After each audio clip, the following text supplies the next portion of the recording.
পরিস্থিতি অনেক খারাপ, বুঝতেই পারছেন। রাজস্থান নিমকা থানা, যেখানে আপনারা যদি গুগলে সার্চ করেন দেখতে পারবেন যে এখানে অনেকজনের মানুষেরই গুলি লেগেছে।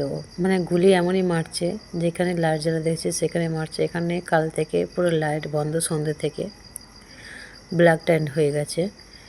কোনো লাইট ফাইট কিছু জ্বলছে না, সব অন্ধকার আছে। যেহেতু আমি এখানকার পজিশানে আপনাদেরকে দেখাতে পারছি না, যেহেতু লাইট পুরো বন্ধ, ব্ল্যাক হয়ে আছে এখানকার। যেহেতু এখানকার বর্ডার কাছে, রাজস্থান নিমকা থানা আর পাকিস্তানের বর্ডার কাছাকাছি আছে, ফেঁসে গেছি আমি। যেহেতু আমি আছি আল্ট্রাটেকে, যেহেতু আমার বোনের হাজব্যান্ড জব করে, তো আমরা এসেছিলাম বেড়াতে। ছেলের এক্সাম হয়ে গেছিলো, মাধ্যমিক পরীক্ষা দিয়েছে। বারবার বলছিল প্রত্যেক বছর আমরা বছরে একবার আমরা ট্যুর করি।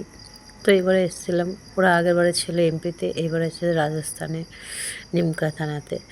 তো একদম বর্ডার আর কী বলে পাকিস্তানের একদম এক। যদি আপনারা গুগলে সার্চ করেন তো পারবেন।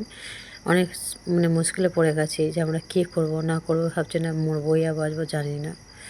ঘর থেকে বাইরে বেরোতে পারছি না, যেহেতু এখানে আল্ট্রাটেকের আছে। এখান থেকে ঘর থেকে কাউকে বেরোতে দিচ্ছেন না, বাইরে যাওয়া একদমই নিষেধ, কাউকে যেতে দিচ্ছে না। তো আমাদেরকে ঘরে আটকে রয়েছে। আমরা ভেবেছিলাম এখানে আসবো, ঘুরবো, এখানে যাবো ওখানে যাবো, যেটা ঘোরার ছিল ঘুরে নিয়েছি।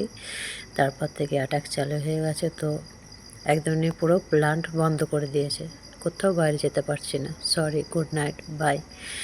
আপনারা আশা করুন যেন আমরা ভালোভাবে যেন পশ্চিমবঙ্গে ফিরে যেতে পারি। Bye, good night.